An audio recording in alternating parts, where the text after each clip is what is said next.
దేవుని నామానికి వందనాలు. ఈ పగటి వేళ దేవుని యొక్క సన్నిధిలో కలిసి వచ్చి దేవుని ఆరాధన చేసి తీరడానికి దేవుడు మనందరి జీవితంలో కల్పించిన గొప్ప భాగ్య తరగతిని బట్టి దేవునికి స్తోత్రం. దేవుడు మనల్ని ఎంతవరకు కృపాక్షేమముతో ఆయుష ఆరోగ్యముతో నడిపించుచు దేవుని యొక్క సామర్థ్యముతో దేవుడు మనల్ని నిలబెడుతున్నందుకు దేవునికి వేలాది వందనాలు.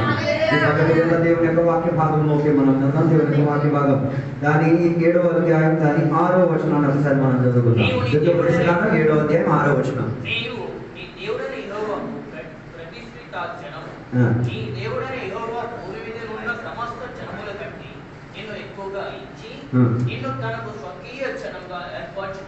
చాలు, అక్కడ చదివిన వాక్య భాగం మనం చదివినప్పుడు దేవుడు ఇశ్రాయేలు ప్రజలకి కనాన దేశానికి వెళ్లే మునుపుగా దేవుడు కొన్ని హెచ్చరిక మాటలు ఇస్తున్నట్టుగా మనకు అక్కడ కనబడుతుంది. దాని మొదటి 2 వచనాలు మనం చదివేటప్పుడు మనకే కనబడేది, దేవుడు ఇశ్రాయేలు ప్రజలకి కనాన దేశానికి పంపించే మునుపుగా ఆ దేశానికి స్వాధీనపరచడానికి ఉన్న మునుపోటి ప్రణాళికలు సుమారు 7 దేశములను దేవుడు ఏం చేసి తీరారు, హతము చేసేసి నాశనం చేసి వారిని దోచుకుని తర్వాత దేవుడు ఎవరికి ఇచ్చారు, ఇశ్రాయేలు ప్రజలకి కనాన దేశాన్ని ఇచ్చినట్టుగా మనకి కనబడుతుంది. అయితే ఇశ్రాయేలు దేశంలోకి మనం ప్రయాణం చేయబడి తీరేటప్పుడు 3 ఉడంబడికలు 3వ వచనం నుంచి 5వ వచనం వరకు చదివినప్పుడు మనకి కనబడుతున్నది. మొదటి ఉడంబడిక వారికి చెప్పినది ఏంటనగా అన్య దేశస్తులతో ఏం చేయకూడదు, వివాహం చేసుకోకూడదు, దేవుని బిడ్డలు దేవుని యొక్క బిడ్డలు, లేకపోతే యూదులతోనే ఏం చేసుకుని తీరాలి, లేదు అన్యులతో మీరు వివాహం చేస్తే దాని ఆఫ్టర్ ఎఫెక్ట్ మీరు అనుభవించాలి, దాని బాధ మీరు కట్టు తీరాలి. రెండోదిగా బైబిల్ అక్కడ చెప్పిన ఒక మాట, అన్ని జనులతో నీకు ఏం ఉండకూడదు, ఉడంబడిక ఉండకూడదు, అన్ని జనులతో మనకి ఏం ఉండకూడదు, ఒక పొత్తు ఉండకూడదు. పొత్తు ఉండకూడదు అని చెప్తే వారితో మన నిబంధన వారి నిబంధన ఎప్పుడు ఏమైతే తీరదు, కలిసి వెళ్ళే ఒక ప్రయాణం జరిగి తీరదు. మూడవదిగా చెప్తున్న ఒక మాట, వారి విగ్రహములను నీవేం చేసి తీరకూడదు, సేవించేటట్టుగా ఉండి తీరకూడదు. నీకు ఎంత మాత్రం అది అర్థమైందో లేదో నాకు తెలియట్లేదు. ఫస్ట్ స్టార్ట్ అయ్యేది ఎక్కడో తెలుసా, ఫస్ట్ స్టార్ట్ అయ్యేది పెళ్లితో స్టార్ట్ అయిపోయి విగ్రహారాధనకి ముగించిపోతున్నది. అర్థం కాలేదు అనుకుంటా. అందుకే బైబిల్ ఎప్పుడు కూడా క్రైస్తవ వివాహానికి లేకపోతే పరిశుద్ధ వివాహానికి ఏమించి తీరేది, ఘనత ఇప్పించుకు తీరేంతటిగా బైబిల్ మనకి బోధించి తీరుతున్నది. అందుకే అన్ని జనులతో మనం ఏం చేయకూడదు, వివాహం చేసుకోకూడదు, అన్ని జనులతో కలిసి ఏం చేయకూడదు, ఉడంబడికలు చేయకూడదు. అర్థం కాలేదు అనుకుంటా. అన్ని జనులతో మనం ఉడంబడిక ఏమై తీరదు, ఏ రీతిగా కలిసి వచ్చి తీరదు. మూడోదిగా బైబిల్ చెప్తున్నది, అన్ని జనులతో మనం ఉడంబడిక చేయడం వలన, అన్ని జనులతో మనం ఏకమైపోవడం వలన, అన్ని జనులతో ఒక మనసులోకి వచ్చి తీరడం వలన ఏం జరిగి తీరేది, అన్యారాధనకు బానిసలుగా మారి తీరేది. అందుకే కదా చాలా మంది దేవుని బిడ్డలు కూడా అన్య ఆరాధనలోకి ఏమైపోయారు, మెల్లిగా ఆసక్తి చెంది బయలుదేరి తీరారు. అందుకే బైబిల్ చెప్తున్న మాట, అన్య ఆరాధనకి ఏం చేయకూడదు, పాలభాగస్సును వహించుకు తీరకూడదు. తర్వాత మనం 6వ వచనం చదివినప్పుడు దేవుడు ఇశ్రాయేలు ప్రజలని ప్రత్యేక పరీక్షణ భావాత్మ విషయం గురించి చెప్పబడినట్టుగా మనకి కనబడుతున్నది. ఆ కనాన దేశంలో ప్రవేశించిన తర్వాత దేవుని యొక్క ప్రజలకు ఇచ్చిన వాగ్దానం యొక్క నెరవేరింపు జరిగేదే 12వ వచనం నుంచి 24వ వచనం వరకు చదివినప్పుడు మనకి కనబడిన ఒక మాట. ఆ వాగ్దాన ప్రణాళికలో మొదటిగా దేవుని యొక్క ప్రేమ గురించి చెప్పబడుతున్నది, రెండోది దేవుడి ఇచ్చిన ఆశీర్వాదం గురించి చెప్పబడుతున్నది, మూడోది దేవుడి ఇచ్చిన నమ్మకత్వం గురించి చెప్పబడుతున్నది, నాలుగోదిగా దేవుడి ఇచ్చిన సంరక్షణ గురించి చెప్తున్నది, ఐదోదిగా దేవుడి ఇచ్చిన విజయం గురించి చెప్పబడుతున్నది. దాని అర్థం దేవుడి ప్రేమ నుంచి ప్రారంభింపబడి తీరి దేవుడి ఇచ్చిన విజయం వరకు వాగ్దానం కొనసాగించుకు తీరుతున్నది. దేవుని యొక్క ప్రేమ ముందుకు తీరాలంటే ఏం చేయాలి, దేవుని యొక్క ఉడంబడికను అనుసరించి తీరాలి. దేవుని యొక్క ఆశీర్వాదం కావాలంటే దేవుడు చెప్పిన మాటలో ఉండి తీరాలి. దేవుడు ఇచ్చిన నమ్మకత్వంలో మనం కూడా నమ్మకస్తులై ఉండి తీరాలి. కాలేదు, దేవుడు నీకు ఆయుష్ ఇచ్చారా, ఆయుష్లో నమ్మకస్తుడై ఉండి తీరాలి. Be faithful with your age. అర్థం కాలేదు. దేవుడు నీకు 60 సంవత్సరాల ఆయుష్ ఇస్తే 60 సంవత్సరాల ఆయుష్లో ఏమన్నా నమ్మకత్వం తీరాలి. కొందరు ఏం కాదు, వారికి ఇచ్చిన వయసులో నమ్మకస్తులు కాదు. అందుకే కొందరు ఏం తెలుసా, చేయాల్సిన 420 పనులు అన్ని చేసేసిన తర్వాత ఇంకా దిక్కు ఉండదు, పనులు ఉండదు, కోళ్ళు ఉండదు, చేతులు కోలాడడం ఏమడదు, గొప్ప పేదలు గొప్ప ఆరాధన. అర్థం కాలేదు అనుకుంటా. ఆరోగ్యం ఉన్నప్పుడు బయలుదేరాలి, ఆరోగ్యం ఉన్నప్పుడు దేవుని కొరకు, ముసలితనం కొరకు వెయిట్ చేయడం కాదు. ఇది రిటైర్మెంట్ లో చేసుకున్న తీర్థయాత్ర కాదు. క్రైస్తవ జీవితం రిటైర్మెంట్ ఎంజాయ్ చేసుకోవడానికి విధానం కాదు. అందుకే కదా కొన్ని సంఘాల్లో ముసలోదై వచ్చేది. అర్థం కాలేదు. మన కొన్ని సంఘాల్లో మనకి ఎవరు అధికంగా కనబడి తీరేది, యవనస్తులు అందరూ ముసలోలు అయిపోయి, ముసలోళ్ళు అందరూ యవనస్తులు అయిపోయి, ఆ ముందు యవనస్తులకే అర్థం కాలేదు.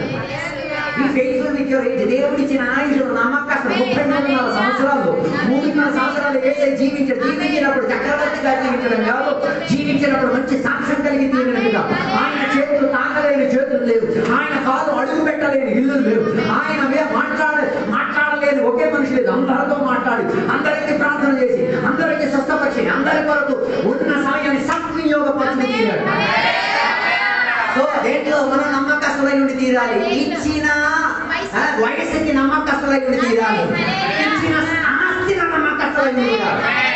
అర్థం కాలేదు. దేవుడికి బండి ఇస్తే బండి దేవుడికి వాడబడి తీరాలి. అర్థం కాలేదు. దేవుడికి ఇల్లు ఇస్తే నీ ఇల్లు అనేకులకు ఏమై తీరాలి? ఆశ్రయ నగరంగా మారి తీరాలి. అందరికీ దేవుడు ఇల్లు ఇచ్చారు. ఎలకలకి, జగులకి, పాములకి, కప్పలకి పనుకోవడానికి, ఉండడానికి. ఇంకా ఆలోచన కలగలేదు. ఆలోచన కలగలేదు. మనుషులు రాలేకపోతే ఎవరు వస్తాయి? వాటికి జంతువులు వచ్చి తీరుతాయి. ఇప్పుడు కూడా మనకు అర్థం కాక నీ ఇల్లు ఏదైనా తోట, ఆ తోట లోపల జంతువులు ఉన్నారంటే దాని అర్థం మనిషి పోలిక, మనిషి స్వభావం, దైవికత్వం ఏమీ లేదు కాబట్టి. అందుకే దేని ద్వారా మన నమ్మకం, దేవుడు నీకు ఇచ్చిన దాంట్లో నమ్మకస్తుడై ఉండి తీరాలి. దేవుడు నీకు పిల్లలను ఇస్తే పిల్లలు కూడా దేవుడికి నమ్మకస్తుడై ఉండి తీరాలి. అర్థం కాలేదు. నమ్మకస్తులు కాలేదంటే నీ నమ్మకత్వం నీ నమ్మకత్వం కరెక్టే లేదు కాబట్టి పిల్లలు ఏం కాలేదు. కరెక్ట్ అయిన సిద్ధాంత తరగతులు. అందుకే ఏమి నీకు ఇచ్చిన పిల్లలు నమ్మకస్తులై ఉండి తీరాలి. నీకు నా ఆస్తి సంపాదన నమ్మకత్వంతో ఉండి తీరాలి. నీకు నా ఆత్మిక ప్రణాళిక మొత్తం ఏమి నమ్మకత్వంతో ఉంది. అలాగైతే దేవుడి సంరక్షణ ఉంది. అలాగైతే దేవుడు నీకు సునిశ్చిత విజయాన్ని తీరగలిగిస్తారు. ఇక 25, 26 వచనాలు చెప్పినప్పుడు అన్యారాధనకి చెందిన ఆరాధన విధానం ఎక్కడైతే రాకూడదు. నీ ఆరాధన లోపలికి రాకూడదు, నీ ఇంటి లోపలికి రాకూడదు, నీ ప్రాంతం లోపలికి రాకూడదు, నీకున్న ఆత్మీక సిద్ధాంతం లోపలికి ఏమి రాకూడదు. అన్యారాధన ప్రభావం రాకూడదు. చదివేటప్పుడు దేవుడు అక్కడ 4 మాటలు చెప్తున్నారు. ఒకటి, పరిశుద్ధత కలిగి ఉండి తీరాలి. రెండోది, ఎన్నిక పొందిన వారిగా ఉండి తీరాలి. మూడోది, దేవుడు నీకు సంపాదగా నదిగా మార్చుకున్నారు. నాలుగోది, నువ్వు సాక్ష్యం కలిగేటటువంటి తీరాలి. పరిశుద్ధత కలిగి ఉండి. పరిశుద్ధత అని చెప్తే బైబిల్ చెప్తున్న కమాగా దానికి ఎబ్రాయ భాషలో చెప్పిన మాట కాదోష్ అని చెప్పబడుతుంది. కాదోష్ అన్న పదానికి అర్థం ప్రత్యేక పని కొరకు వేర్పరచబడి తీరడం, లేకపోతే శుద్ధిపరచబడి తీరడం, లేకపోతే పరిశుద్ధపరిచి తీరడం, లేకపోతే దానిని క్లీన్ చేసి తీరడం అని చెప్పి తీరొచ్చు. గ్రీక్ భాషలో దానిని హ్యాగియోస్ అని చెప్పి తీరుతారు. దాని యొక్క అర్థం ఏంటంటే దేవుని యొక్క పని నిమిత్తం దానిని అర్పించబడి తీరినది. Dedicated something for God. దేవుని కొరకు ఏమైతే వేరుపాటు చెంది తీరినది. ఈ కాలంలో చాలా మందికి ఇది లేదు, లేదు, పరిశుద్ధత లేదు. అర్థం కాలేదు. నేను పేడలో ఉన్న పురుగు అనుకుంటున్నాను. కొంతమంది దేవుడు పెట్టు. నేను పేడలో ఉన్న పురుగు కొన్న వ్యక్తిగత ఏంటి? ఆ పేడను రౌండ్ చేసి బాబు అది పడినప్పుడే రౌండ్ అయి పడింది. మళ్ళీ నువ్వు రౌండ్ చేసేసుకుని తీసుకెళ్లాల్సిన అవసరం లేదు. అర్థం కాలేదు అనుకుంటా. క్రైస్తవ జీవితం పేడ లోపల ఒదిగిపోయిన ఒక జీవితం కాదు. క్రైస్తవ జీవితం డెడికేటెడ్ అయిన జీవితం. ఒక పని కొరకు ఒక ఆయుష్ మొత్తం ఏం చేసేది? సెపరేట్ చేసేది. పరిశుద్ధత అని చెప్పే 4 రోజులు అరవై ఉపవాసం చెప్పేసి ఇది పరిశుద్ధత కాదు. పరిశుద్ధత అంటే ఏ రోజు నువ్వు తీర్మానం చేస్తున్న ఏమని పాపం విడిచిపెట్టి యేసుని నిజరక్షకునికి అంగీకరించి ఆ రోజు నీ లైఫ్ స్టైల్ జీవిత విధానం మొత్తం ఎవరికి సమర్పణ అయి తీరింది. దాని అర్థం నువ్వు ఎవడుకున్న వాడివి. మరి దేవుడిని ప్యానం తీయాలన్నా ప్యానం వేయాలన్నా ఆయన హక్కు ఉంది. దేవుడు నీకు రోగం ఇవ్వాలన్నా ఇవ్వకుండా ఉండాలన్నా స్వస్థత ఇవ్వాలనే మొత్తం కంట్రోల్ ఎవరి చేతిలో ఉంది? ఆయన స్వాధీనంలో ఉంది. బాగా నీకు కనెక్ట్ అవ్వదు. నీకు కనెక్ట్ అవ్వాలంటే ఇంకా కొన్ని రోజుల పోతే ఒక పండుగ వస్తుంది. ఆ పండుగ వచ్చిన ఊరల్లా తిరిగేసి మేక కూడా దగ్గర చేస్తారు. ఆ మేక దగ్గర చేసి ఉన్న పసుపు తీసుకు గసుకు అని రాసేసి ఇంటికాడ పెట్టేస్తారు. దానికి తెలుసు రేపో మొమ్మ నన్ను ఏం చేస్తారు. అర్థం కాలేదు.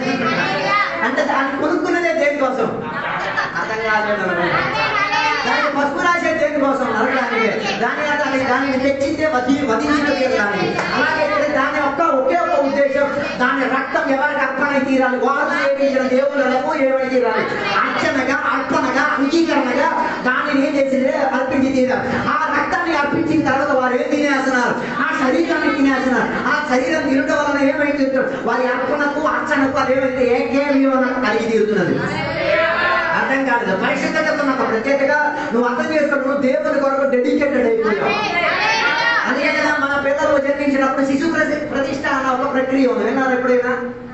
మీరు పొందలేదంటే మళ్ళీ మీరు జన్మించుకొని మీరు పొందుకోవడానికి ప్రయత్నం చేసుకోండి. లేకపోతే పిల్లలకైనా రావడానికి ప్రయత్నం చేయండి. పిల్లలను తీసుకొచ్చి ఏం చేసి చెప్తారు, థ్యాంక్స్ గివింగ్ చెప్తారు. ఎవరికి కృతజ్ఞత, దేవా సంతానాన్ని మంచి ప్రసవం ఇచ్చి ఆయుష్ ఇచ్చి ఆరోగ్యం ఇచ్చి పంపించావు కదా దేవా, నీ కుమారుని ఎవరి చేతికి ఇచ్చి నీ చేతికి.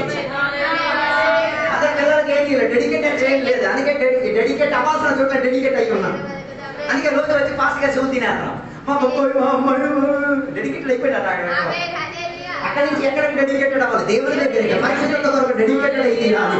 డెడికేషన్కి ఇంకొక మాట చెప్తే పాపము నుంచి నీవేమై ఉండి తీరాలి, వేరు చెప్పేటట్టుగా మారి తీరాలి. అర్థం కాదు పరిశుద్ధతకు అర్థం, దాని అర్థం ఇంతే, నువ్వు దేవుని కొరకు ఏమై ఉన్నావు, వేరై ఉన్నావు. అర్థం కాలేదు. దేవుని కొరకు వేరైన వాడు మాటలు మారి ఉంటుంది, దేవుని కొరకు వేరైన వాడు స్వభావం మారి ఉంటుంది, దేవుని కొరకు వేరైన వాడు పని మారి ఉంటుంది. అర్థం కాలేదు. దేవుని కొరకు మారిన వాడు, దేవుని కొరకు పరిశుద్ధత చెందిన చూసిన పని చూస్తే అర్థమవుతుంది. అర్థం కాలేదు. ఎలా అర్థమవుతుంది? ఆయన చెప్తారు రేపు సాయంత్రం చెప్తానంటే రేపు సాయంత్రం సామాన్ ఉండదు. మరి రావట్లేదంటే నీ పరిశుద్ధత దేవునికి నువ్వు అపన్నంలో కథ చూపించి తీరుతున్నావు. అందుకే చాలా మంది దేవుని కొరకు వేపచ్చిన టైంకి పని చేయడం తెలియట్లేదు. అర్థం కాలేదు. దాని అర్థం దేవుడు నేను ఎందుకు ఏర్పరిచి తీరారు, ఒక ప్రత్యేక ఉద్దేశం కొరకు, ఒక ప్రత్యేక ప్రణాళిక నెరవేర్పు కొరకు దేవుడు నేనేం చేసి తీరారు, నేను సెపరేట్ చేసి తీరారు. ఆదామును దేవుడు ఎందుకు ఏదైనా చోట్ల దేవుడు సెపరేట్ చేసి ఉంచారు. ఆ తోటలో వాళ్ళకి ఒక పర్పస్ ఉంది, ఒక ఉద్దేశం ఉంది. ఆ తోటని ఏం చేయాలి, కాచుకోవాలి. ఆ తోట లోపల ఏ చెత్త దరిద్రం ఉంటే దాన్ని ఏం చేయాలి, తొలగించి తీరాలి. ఆ తోట లోపల ఏమై తీరాలి, శుభ్రత కలిగేటట్టుగా దేవునికి దేవుని యొక్క సహవాసానికి అనుకూలత చెందే వేదికగా మారి. మరి దేవుడు నీకు ఇచ్చిన తోట నువ్వు ఎలా సేద్యపడుతున్నావు ఒకసారి పరిశోధించుకో. పరిశుద్ధత కలిగిన వాడైతే అరుణోదయం లెగిసి చీపురు బట్టి మొత్తం ఏం చేస్తారు, క్లీన్ చేస్తారు. ఎందుకు క్లీన్ చేసేది, క్లీన్ చేయలేకపోతే లోన్ ఎవరు వచ్చి కూర్చుంటారు. రావాల్సిన వచ్చి కూర్చున్నాక కాటేసిన తర్వాత నన్ను ఇక్కడ కాటేసిందని సాక్ష్యం చెప్తూ మేము ప్రార్థన చేస్తాం. అర్థం కాలేదు అనుకున్నా. పరిశుద్ధత చెందిన వేదికగా ఏం చేయాలి, దేవుని కొరకు తయారు చేసి తీరాలి. అర్థం కాలేదు. దేవుడు ఎప్పుడు ఎక్కడ నివసించిన వాడు, భూమి ఆకాశం అంతట్లో పరిపూర్ణత చెంది నివసించిన వాడు. కానీ అట్లాంటి ఒక దేవుడు, ఆ దేవుడు ఏర్పాటు చేసిన ఏదేలో పరిశుద్ధతతో తయారు చేసిన ఆదామవ్వలను చేసి చూసి తీరడానికి, సహవాసానికి తీరడానికి దేవుడు ఏం చేశారు, అక్కడికి వచ్చారు. వీళ్ళు పరిశుద్ధత ఉన్నారు కాబట్టి ఆయన వచ్చింది. ఎలకలు పాములు చచ్చిన కాడ మీద తింటారేంటి, పోస్టుమార్టం వాటిలోకి తింటారేంటి. అర్థం కాలేదు. వెళ్ళారు ఎప్పుడైనా పోస్టుమార్టం వెళ్ళండి ఒకసారి, జీవితం అంటే ఏంటో తెలిసి వస్తుంది. ఇంకా మీకు తెలియదు, మన ధర్మాసుపత్రి ఉంది, ఒక్కసారి వెళ్ళి గమనించి అలా ఒక రౌండ్ కొట్టేసి వచ్చేయండి. నీ జీవితం గురించి పట్టింపు నీకు అర్థమై తీరుతుంది. ఎందుకు నేను చెప్పి రావడానికి కారణం, ఒక ఉద్దేశం కొరకే దేవుడు మనల్ని పిలిచి తీరింది. ఆ ఉద్దేశం ఏంటి, పరిశుద్ధతతో ఉండి తీరాలి. అందుకే అక్కడ యెషయా గ్రంథం 6వ అధ్యాయం 3వ వచనం, ప్రకటన గ్రంథం 4వ అధ్యాయం 8వ వచనాలు, ఈ 2 వచనాలు చదివినప్పుడు మనం చూడగలిగిన మాట, దేవుడు ఒక్కడే పరిశుద్ధుడు. అర్థం కాలేదనుకుంటా. మీరు మిస్టర్ పర్ఫెక్ట్ అన్న సినిమాలు తెచ్చుకొని దాంట్లో సంబంధం నేను దాని గురించి మాట్లాడలేదు. నేను చెప్పొచ్చేది దేవుడు మాత్రమే ఏమైనా వాడు పరిశుద్ధత పర్ఫెక్ట్ ఇన్ ఎవ్రీథింగ్. అర్థం కాలేదు. పర్ఫెక్ట్ అంటే పూర్ణత చెందిన వాడు. సకల విషయంలో ఆయనకి ఏముంది, పరిపూర్ణత ఉంది. మనం పర్ఫెక్టా లేదు, మనల్ని పర్ఫెక్ట్ చేస్తున్నాం. నేను కిందకు వస్తాను, తర్వాత నీకు అర్థం అవుతుంది. దాని అర్థం దేవుడు ఒక్కడే పరిశుద్ధుడు. అర్థం కాలేదు. అలాగైతే మన గురి ఏమై ఉండి తీరాలి, దేవుడిని చూసి పరిశుద్ధులై తీరాలి. దేవుడు పర్ఫెక్ట్ అయినట్టుగా మనం పర్ఫెక్ట్ అయి తీరాలి. దేవుడి యొక్క మాట పర్ఫెక్ట్ అయి తీరిన మన వాళ్ళలో పర్ఫెక్ట్ అయి ఉండి తీరాలి. దేవుడి యొక్క జీవిత విధానం పర్ఫెక్ట్ అయినట్లుగా మన జీవిత విధానం కూడా పర్ఫెక్ట్ అయి ఉండి తీరాలి. అలాగైతే దేవుడి యొక్క పరిశుద్ధతలో ఏముంది, నిష్కలంకత ఉంది. దేవుడి యొక్క పరిశుద్ధతలో ఏముంది, సృష్టి అంతటికి ఆధారం చేసుకు తీరడానికి ఒక మంచి గోల్ ఉంది. హల్లెలూయా. రెండోదిగా బైబిల్ చెప్తున్న మాట, లేవియా కాండం 11వ అధ్యాయం 44వ వచనం, మొదటి పేతురు 1వ అధ్యాయం 15, 16వ వచనాలు చదివితే, తన జనులను ఆయన పిలిచినది దేని కొరకు, పరిశుద్ధత కొరకు.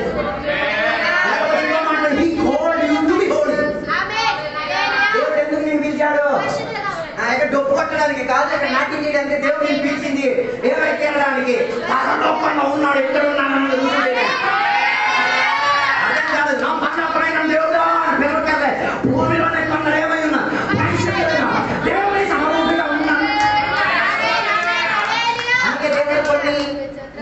నిబంధనలను ఇచ్చింది.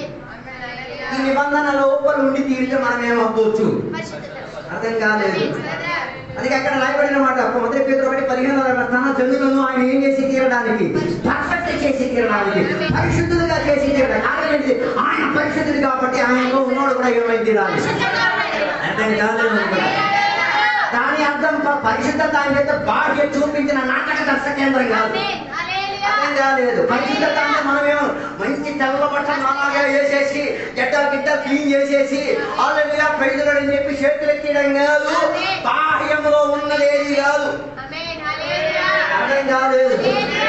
అదే ఉన్నానా లేరో నాతో కలిసి అందరూ ఆదివారం అయిపోయి తీరితే మిట్టలు అన్ని తీసేస్తారు. ఓ రాను అది కాదు పరిశుద్ధత. బయట చెప్పిన మాట ఆయన దేవుని పరిశోధించిన వాడు. దాని అర్థం నువ్వు ఆయన దగ్గరికి వచ్చినప్పుడు ఆయన స్కానింగ్ చేసే స్కానర్ మెషిన్ లో మొత్తం డీటెయిల్స్ మొత్తం కనబడుతుంది. నీ హృదయం లోపల ఉన్న దోస్తాయి ఏంటో, నువ్వు ఎంత మాత్రం పరిశుద్ధత చెంది ఉన్నావు, నువ్వు ఎంత మాత్రం క్లారిటీతో ఉన్నావు ఆయన స్కానింగ్ మెషిన్ లో కనబడుతుంది. దేవుని దగ్గర ప్రత్యేకత ఏంటో తెలుసా? దేవుని దగ్గరికి వచ్చిన స్కానింగ్ మెషిన్ కాస్త చూసి మనకు అలాంటి స్కానింగ్ మెషిన్ చూడండి ఏం లేదు కదా, మనకు చదువు లేదని ఒక్క మొక్కలు తేలబెడతాం. ఏమిటి మేము టిప్పా పార్టీ, నువ్వు టిప్పా పార్టీ చూస్తే హృదయం అన్నిటికన్నా ఏమైతే అలాగే హృదయాన్ని మార్చుకు తీరడానికి మంచి ఉదాహరణ చెప్పినా పంది బతుకై ఉండేది. మనకి పేడ బతుకులో బతికేవాళ్ళం, ముద్ద బతుకులో బతికేవాళ్ళం. అలాంటి ఒక పంది కొరకు ఒక మేక పిల్ల ఏమైతే వధింపబడితే ఈ పంది కోసం, ఈ గదికి పంది కోసం, ఈ ముట్టి పంది కోసం, ఈ అదుపుకున్న పంది కోసం ఇంకొక గొర్రె పిల్ల ఏమైతే వధింపబడితే ఆ గొర్రె పిల్ల సంతోషం చేయండి. ఏ తప్పితం చేయండి, ఏది అందులో లేదు. అది పరిశుభ్రంగా సంజ ప్రణాళికలో నడిచింది. అది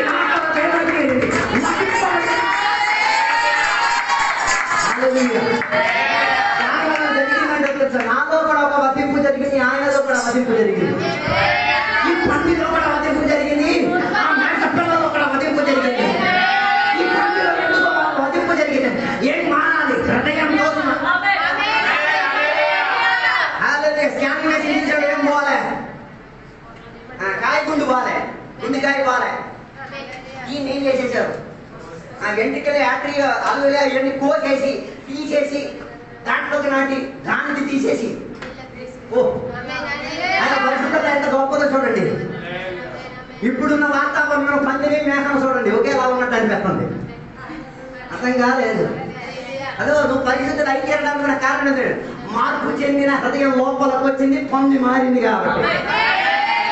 నువ్వు పంది కాదంటే నువ్వు అదే చెప్పదు, మౌనంగా కూర్చొని నీ పనులు చేసుకో. నువ్వు పని చేసి దేవునికి కోసం చెప్పి పంది మళ్ళీ దేవుని అర్పింపబడిన పంది దేవుని మోసి చేయండి, దేవుని గణపతి చేయండి.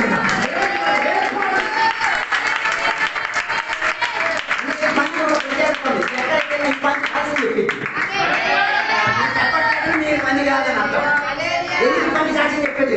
నా కొరకు ఒక మేక పిల్ల ఏమైతే వధింపబడితే ఆయన వధింపబడితే నా హృదయం మారింది, నా ఆలోచన మారింది, నా నాయక మారింది, నా చింత యావత్తు మారింది, నా సంపాదన మారింది, నా జీవిత ప్రణాళిక మొత్తం దేవుని కొరకు డెడికేట్.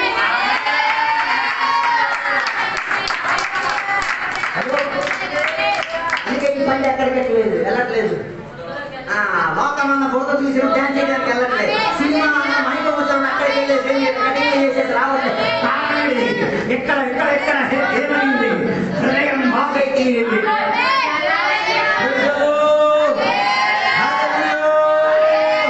అందుకే ఆయన మనల్ని ఏం చేసే దేవుడు? పరిశుద్ధ పరిచే దేవుడు. హల్లెలూయా.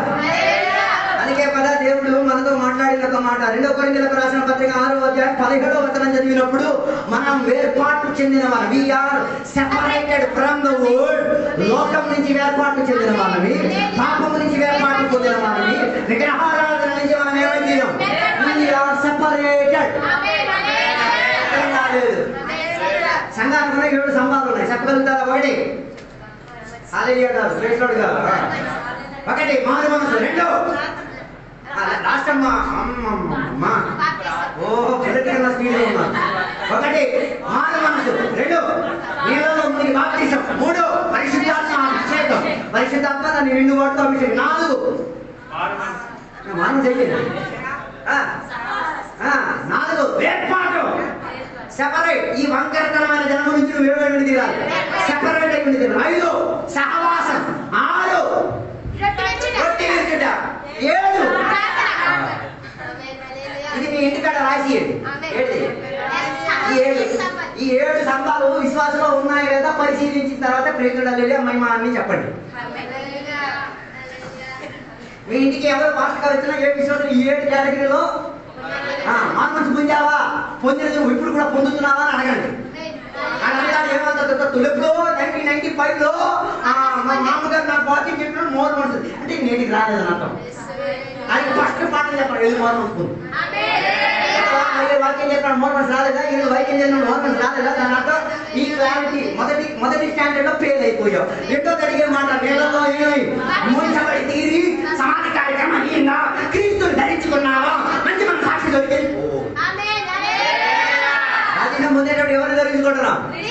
బాప్తిజం పొందడం వల్ల ఎవరు చనిపోయారు? ఏసై చనిపోయారు, నువ్వు చనిపోవాలి. ఏసై సమాధి చేశారు, నువ్వు సమాధి చేయబడాలి. ఏసై అయితే నువ్వు బాప్తిజం అంటే ఇంకేం కాదు, డైరెక్ట్లీ ఇండైరెక్ట్లీ సమాధి కార్యక్రమం. దానికి అడగాలి, ఒరే బాబు ఫస్ట్ మౌన మనసు కరెక్ట్ అయి ఉంటే సమాధి కార్యక్రమంలో ఓన్లీ కలిసి ఇప్పుడు కూడా పంపే సాగుకి ఎప్పుడు పంపే అదే చెప్పలేదు. అందుకే దేవుడు మనకు మంచి మనసాక్షి ఇది సాంగాలు ఈ శరీరం దేవునికి జీవమైన రీతిగా ఆరాధనగా ఏమై తీరాలి, అర్పించబడి తీరాలి. మనసాక్షి దేవుడిచ్చిన మనసాక్షి. అందుకే సారీ చెప్పాలనిపిస్తుంది. ఎవరితో కొట్టుకున్నా సారీ చెప్పాలని. కొందరికి సారీ గిరి లేదు. 3 రోజులు అన్నాలు తినే మా తినకుండా గోడలు ఎత్తులేదు. ఆ ఇంటికాడ ఉండదు. మరి ఆ ఇంట్లో ఏం పోతున్నాం? అన్నం మీద కక్ష తీసేసుకున్నాం, ఇంకా దేని మీద కూడా తీసేసుకున్నాం, ఇంట్లో ఉన్న మీద తీసి చెప్పలేదు. దాని అర్థం ఎక్కడ మనకి సమాధి కార్యక్రమం అయ్యింది. ఎవరిని ధరించుకున్నాం? నడిచేటప్పుడు ఎవరు కనబడాలా? హల్లెలూయా. మనసాక్షి పొందిన. 3వది పరిశుద్ధాత్మ అభిషేకం, లేకపోతే పరిశుద్ధాత్మగా నిండుబాటు. నేను పరిశుద్ధాత్మ పొందారు కానీ కేవలం అన్ని భాష మాత్రమే. మరి మిగతా ఎక్కడికి వెళ్ళాయో పొందుకో ప్రకారం అన్ని పొందుకో. ఒకటితో ఒదిగిపోవడం కాదు, అన్నిటి. అందుకే బైబిల్ చెప్తున్న ఆత్మ గురించి ఏమై కలిగిన వాళ్ళకి మాత్రం. అప్పుడు 3వది పరిశుద్ధాత్మ అభిషేకం. 4వది సెపరేట్, పట్టుకోవాలి. ఎక్కడి నుంచి మారాలి? అపోస్తలులకు ఎలా జరిగితే వంకరతనమైన ఇలా చెప్తే నీకు అర్థం కాదు. బాప్తిస్మం ఇతను యోహాను బాప్తిస్మం ఇవ్వడానికి వచ్చినప్పుడు ఆయన ఒకటి చూశాడు. ఏడు చూశాడు? చూసి పరిగాడు. నాతో కలిసి రావాలి. ఏ సంతానము? మనిషి సంతానం అనలేదు. మనిషి సంతానం ఎప్పుడు చెందమండాలి. ఈడు ఎలా ఉన్నాడు? అందుకే ఇక్కడ తాగి అంటే ఎలా అయిపోతాడు? పాము ఇయ్యాడు అంటాడు. ఈ ఊర్లో ఎలాగంతా నాకు తెలియదు, మా ఊర్లో పాము ఇయ్యాడు అంటాడు. తర్వాత వాంతి చేస్తాడు కదా, అయిపోయిన తర్వాత ముందు నాకు తెలియదు. ఏదో మన తాగేది మనకు తెలియదు. ఏం చేస్తాడు? ఈ పాము కత్తి తీపింది అంటాడు. మా ఊర్లో, ఈ ఊర్లో నాకు తెలియదు. అర్థం కాలేదు. అందుకే ఆయన చూసినప్పుడు ఏం కనిపించింది? ఎలా ఉన్నాయి? వంకరట్టంగా తిన్నగా అందరూ నాతో కలిసి. దాని అర్థం ఈ వంకర లోకము నుంచి మనం ఏమై తీరాలి?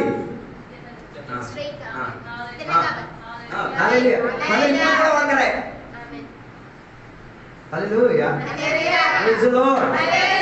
పాప విషయంలోకి వచ్చే తోటమడి వంకరటే కదా, విగ్రహాల విషయంలోకి వస్తే వంకరటే కదా, లోకాల విషయం గురించి వస్తే వంకర. వేర్పాటు ఉంటే అందరికి ఏమై తీరుతుంది? కనబడుతుంది. అన్ని స్ట్రైట్ ఫార్వర్డే. మాటలు స్ట్రైట్ ఫార్వర్డ్, జీవితం స్ట్రైట్ ఫార్వర్డ్, పద్ధతులు స్ట్రైట్ ఫార్వర్డ్. ఏం ఉండదు. అందుకే మా గుండె ధైర్యం ఉంది. ఏ బ్యాంక్ బ్యాలెన్స్ ఎంత ఉందో చెప్పడానికి గుండె ధైర్యం ఉంది. ప్రార్థన ఉండదని అర్థం ఏంటి? అర్థం కాలేదు. నాతో లేరు అనుకుంటా. 10 తప్పిపోయిన విషయం గురించి చదివారుగా. ఎక్కడ చదివారు? బైబిల్లో చదివారు అంటారు. ఏ పుస్తకంలో చదివారు? లోకాస్వార్తలో రాస్తుంది కదా. ఒకడికి ఎన్ని గొర్రెలు ఉండి 100 ఎవరు తెప్పింది అంటే ఆస్తి. అది ఎలా అయిపోయింది అన్నది 100 గొర్రెలు అందరూ కొందరికి గొర్రెలు లెక్క పెడితే చెప్పరు. తప్పిపోయిన దాని లెక్క ఉండాలి. హల్లెలూయా. రెండోది బీరువాలో ఉన్న సామాన్కి లెక్క ఎంత ఉండేది? 10 వెండి నాణ్యం. ఇంటి పొయ్యి మీద కడ ఉన్న సొట్టు, ఇంటి బీరువాలో ఉన్న 10 నాణ్యాలు ఉంది. 10 ఒకటేమైంది? తిరిగి దొరికేసరికి ఊర్లో వాళ్ళకి ఏమిచ్చింది? భోజనం పెట్టినప్పుడు ఊరో ఏమడిగి ఎందుకమ్మా భోజనం పెడతారు? మళ్ళాగా ఏ పండగ చిన్ని పండగ, ఈ పండగ గిడగా మనకి లేదు. ఏం పెట్టారు ఇన్విటేషన్ కార్డులో? తప్పిపోయిన నాణ్యం. 10 నాణ్యంలో ఒకటి అయిపోయింది, దొరికింది. ఇది చదివిన వాళ్ళ ఊరు నాన్న ఇలా కూడా పార్టీ ఇవ్వచ్చా? రాలేదు దొరుకుతుందా? మారితే ఎక్కడైనా పార్టీ ఇచ్చుకోవచ్చు, మారలేకపోతేనే వంట తింటు వాడదు కదా. ఒంటారి పోరు నేను అలా వాడలే. ఒంటారి తిండి, ఒంటారి తిరుగు, ఒంటారి జీవితం, ఒంటారి పాటు, ఒంటారి ప్రాణం, ఒంటారి నాశనం. అర్థం కాలేదు. మూడోదిగా ఎంతమంది కొడుకులు? 2 కొడుకులు. 2 కొడుకులు ఒకటే. ఇది ఎక్కడ ఉన్నది? ఇంటి లోపల ఉన్నది. 3 కేటగిరీ వచ్చి ఇంటి బయట,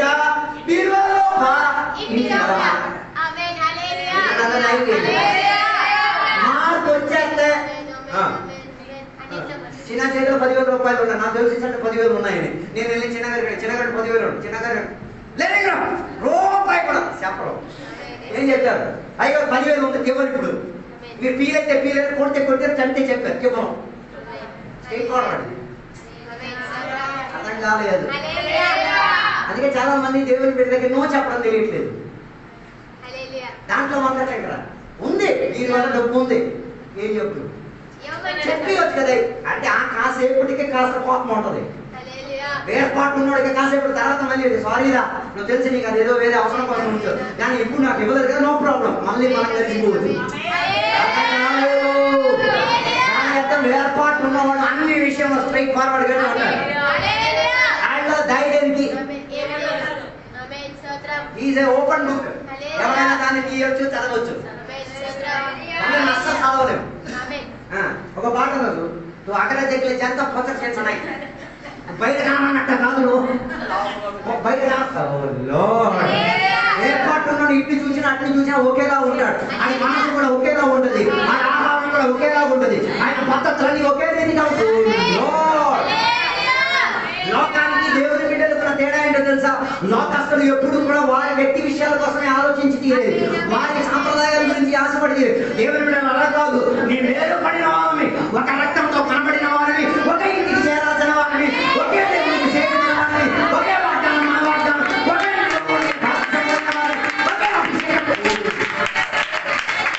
అంటే మనలో ఏం లేదు, కులం లేదు, మతం లేదు, ముత్యం లేదు, వేదాలు లేదు, తెల్ల లేదు, గొర్రె లేదు, గోపులు లేదు, ఏడు లేదు, కాపు లేదు, కాడక లేదు, కిడికి లేదు, మాల లేదు, మాది ఏం లేదు.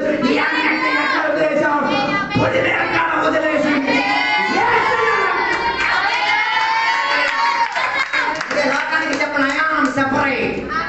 నేను వేరైన వాడిని, ఏర్పాటు కలిగి ఉన్నవాడిని, నాలో ఏర్పాటు ఉంది. వేరయ్యాడో లేదో వస్త్రధారణ చూస్తే అర్థం ఇవ్వాలి.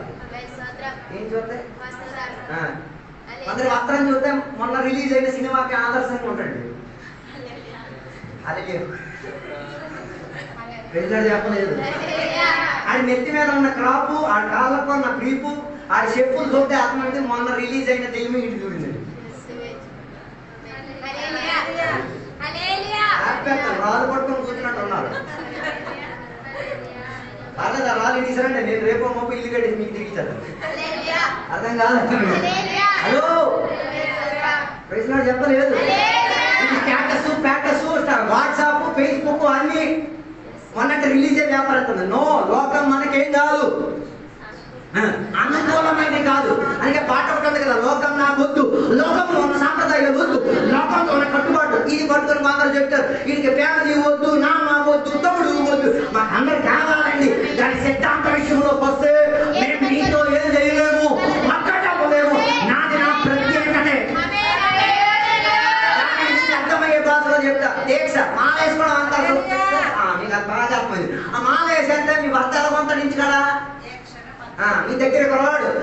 దగ్గరికి రాడు, ఏం ముట్టడు. కారణం ఏంటి?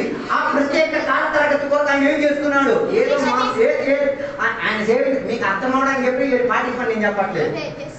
ఏం చేస్తున్నారు? కొంతకాలం కొరకు ఫ్యామిలీ కుటుంబం అన్ని చెప్పులు కూడా వేసుకోరు, స్నానం కూడా ఎంత త్వరగా చేస్తారు. మా కొడుకునేది కూడా ఎంతో పద్ధతిగా పడుకుని వేరుగా ఉండి తీరేది ఎందుకు? ఆ దీక్షలో ఉన్నారు కాబట్టి. దీక్షలో ఉన్నారు కాబట్టి అక్కడ ఏం కూడా తినరు, మాంసం కూడా తినరు, చేపలు కూడా తినరు. ఆహారం ఇష్టం ఉంది, జీవితం ఇష్టం ఉంది, పద్ధతి కలిగిన సిద్ధాంతం ఇవన్నీ ఉన్నాయి. అలాగైతే క్రైస్తవుడు కూడా దీక్షలో ఉన్నాడు. ఎప్పుడు ఏ రోజు రక్షణ పొందావు ఆ రోజున నేను దీక్ష స్టార్ట్ అయింది. అన్ని చోట్లకి వెళ్ళి తినలేవు, అన్ని చోట్ల కలిసి ఉండలేవు, అందరితో హాయ్ బాయ్ చెప్పలేదు. అందుకే కదా కొందరు ఇల్లు సారీ థ్యాంక్ యూ బాయ్ అని చెప్పేసి వెళ్ళిపోతారు. దీక్షలో ఉన్నాను, దీక్షలో ఉన్నాను. దీక్షలో అంటే మీ మాలేది మీ చెప్తారు బాబు నా జీవితం పోతుంది చూడు. అప్పుడప్పుడు ఉపవాసం చేసే దీక్ష కోసమే, అప్పుడప్పుడు దేవుడి ఏంటి దీక్ష కోసమే, అప్పుడప్పుడు దేవుడి కొరకు జీవించేది దీక్ష కోసమే, అప్పుడప్పుడు జీవితం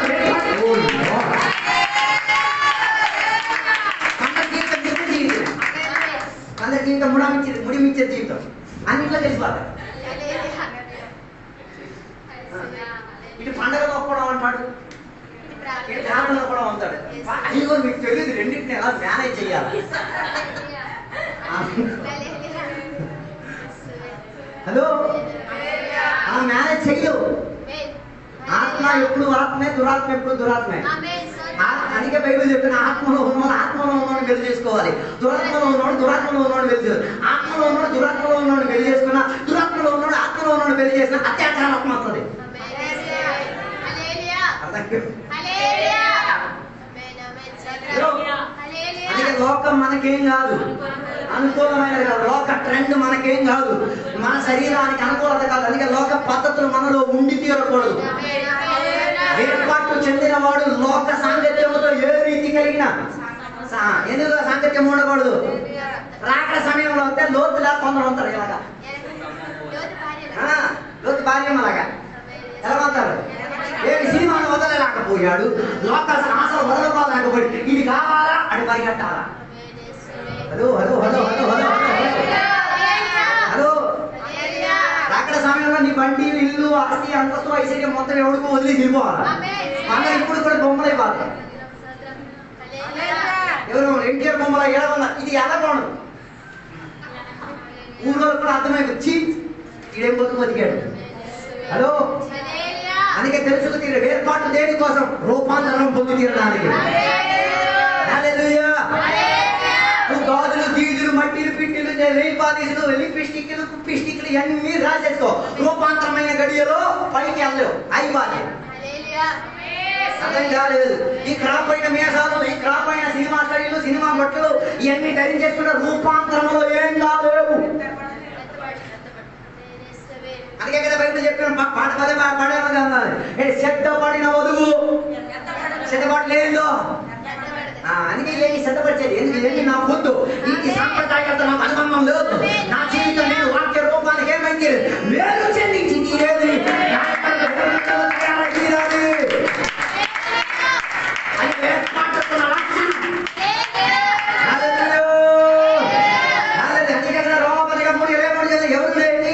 పరిశుద్ధతను పొందుతూ తీరదు, కానీ దేవుడు అప్పగించాడు కాబట్టి మనం పరిశుద్ధతలుగా జీవించి తీరవచ్చు.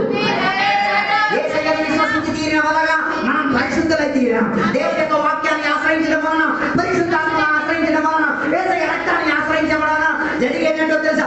అనుదిన జీవితంలో శుద్ధీకరణ జరిగి చూస్తుంది. 3 సబ్బులు ఏంటండి? 3 సబ్బులు. 1 యేసయ్య రక్తం సకల పాపంలో కడిగివేయును. 2 పరిశుద్ధాత్మ శక్తి నిన్ను ఏం చేసేది నిందారహితముగా నిష్కలంక నీతిగా నేను ఉంచి తీరుడు. 3వది యేసయ్య నామం నిన్ను శుభ్రపరిచి. ఈ 3 సబ్బులు ప్రతిరోజు వాడాలి. ఈరోజు స్నానం చేసేవాళ్ళు నాకు విషయమే కాదు, కానీ ఈరోజు పగటి వేళ లెగిచి రక్తంతో నన్ను కడుగుదేవో, నీ ఆత్మశక్తితో నన్ను కడుగుదేవో, నీ వాక్యం ద్వారా నన్ను కడుగుదేవో.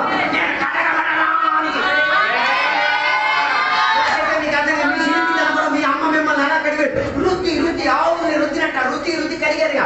అలాంటి ఒక కడుగుబాటు కలిగి తీరిచాడు. ఈరోజు కూడా కొన్ని కడగకుండా కంపై ఉన్నారు.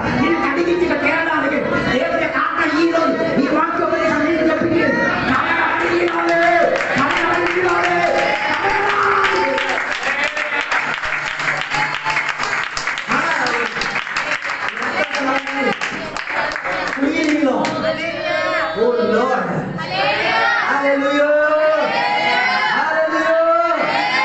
యేసయ్య రక్తం గొప్ప రక్తం, పుణ్య రక్తం, బాపరే ఇష్టమైన రక్తం, విడుదల ఇప్పించుకునే రక్తం, స్వస్థత ఇప్పించుకోగలిగే రక్తం, బంధకాలను ఎడగొట్టే రక్తం.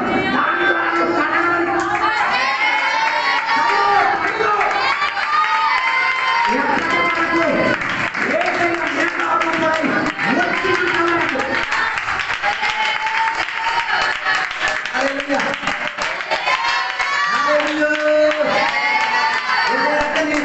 రెండోది పరిశుద్ధాత్మ శక్తి. ఉదాహరణ చెప్తే బాగా మీకు అర్థం ఉంది. పలాయి ఉంది కదా, ఇక్కడ మనం బురద నీళ్ళు తెచ్చి ఒక బకెట్లో పెట్టారు. ఏం తీసుకొచ్చి బురద నీళ్ళు తెచ్చి బకెట్లో పెట్టారు. చిన్నకి చెప్పా మోటార్ రన్ చేసి చిన్నగారు వెళ్ళి మోటార్ రన్ చేశారు. పైపులో ఏం రావడం మొదలైంది. ఇందులో ఫస్ట్ వచ్చిన చెత్త వచ్చింది. ఆ చెత్త నీళ్ళ మీద ఈ నీళ్ళు ఏం చేశారు, పోయించారు. కాసేపు పోయిన తర్వాత చిన్నగారు అన్నారు, అయ్యో మెరక జరుగుతుంది. అది జరిగింది అర్థం కాలేదు. మురికి నీళ్ళ మీద అసలైన నీళ్ళు ఆత్మరూపిగా ప్రవహిస్తుంది. మురికి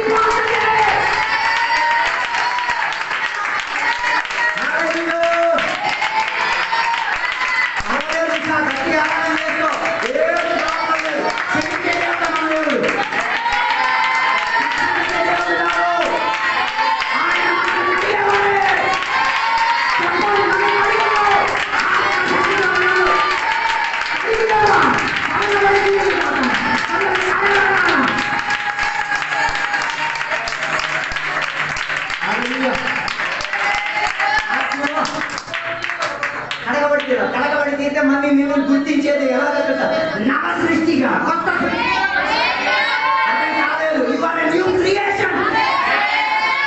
అందుకే వృధా బాధపడొద్దు, నువ్వు కొత్త కొత్త. ఈ పాత సామాగ్రి పొత్తుకుంటే నారాజు చెప్పండి, ప్రాబ్లం లేదు. ఆత్మ దిగితే నీ లోపల కడుగు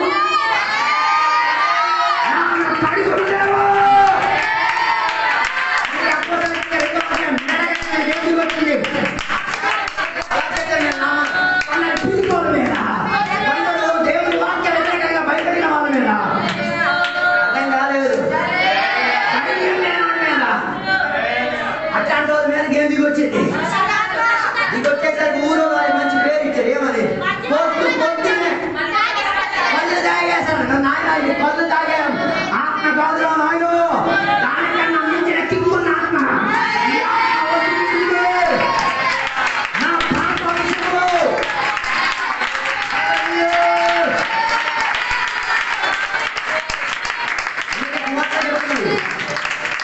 పరిశుద్ధాత్మ వచ్చేటప్పుడు మిమ్మల్ని మూడు విషయాలు ఒప్పింపజేస్తారు. ఒకటి, పాప విషయంలో ఒప్పింపజేస్తారు. మనం చిన్న చిన్న పాపాలు చేస్తుంటాం, పెద్ద విషయం కాదు, బాధపడకూడదు. కారణం ఏంటిది? పాప స్వభావం లేదా ఉందా లేదా తెలియదు. రెండు ఫేక్ అన్నాడు, స్వభావం యాటిట్యూడ్ చూపిస్తాడు. పట్టంలే, అర్థం కాదు. ఏముంది? 4 రోజులు మాట్లాడకుండా ఊరంతా తిరుగుతాడు. ఉందేమో అర్థం కాలేదు. మనం పాపులం కాము, మనలో ఏముంది? పాపులని చెప్పేసి మమ్మల్ని మా పేర పాప స్వభావం ఉందని చెప్పి, దేవా నాలో పాప స్వభావం ఉంది, నాకు పాప స్వభావానికి అలవాటైనవ్వండి, కాస్త మార్పు ఉంది లేదా?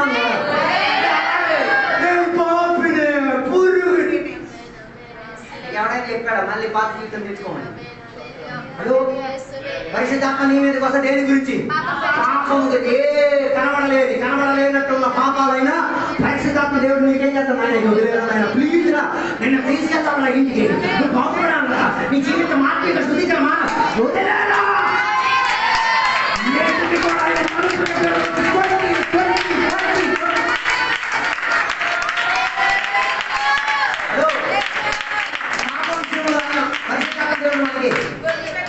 రెండు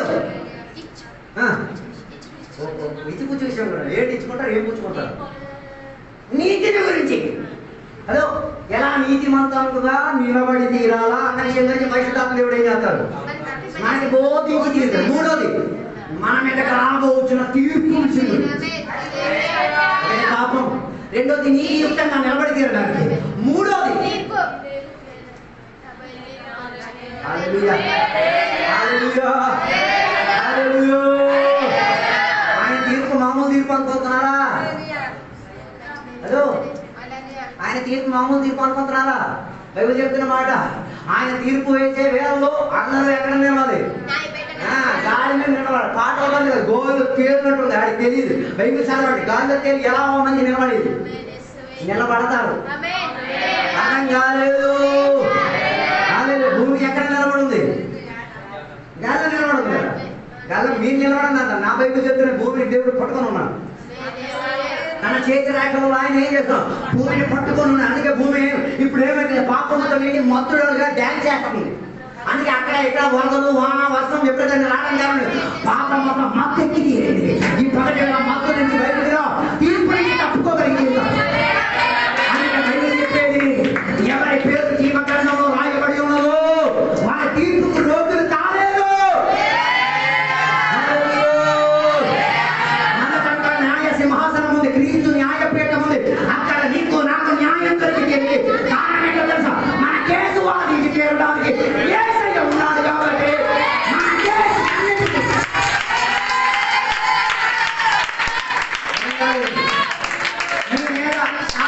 ఎన్నో లిస్టు తెస్తాడు. నిన్న రాత్రి చేసిన కూడా తెస్తాడు. లిస్టు తెచ్చాడు, వస్తున్నాడు. ఒకటి కోర్టు అధ్యక్షుడిగా ఒకటి వస్తున్నాడు. ఆ కేసును పక్కన పెట్టేసి నేను ఆడ కోసం చచ్చా, నేను దీని కోసం చచ్చా, నేను దీని కోసం జీవించా, ఈమెలో ఏది జరిగిన ఏం లేదు. నీతి మంతుడు ఇంకా ఏం వృద్ధ పడకూడదు,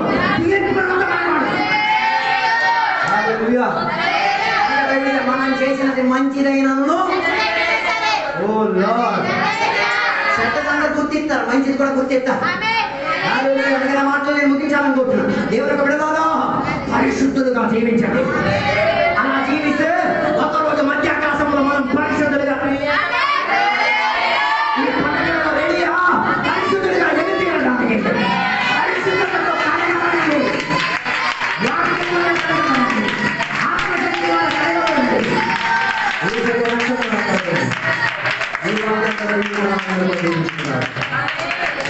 దేవునికి వందనాలు. ఈరోజు మన మధ్యలో దేవుని యొక్క సేవ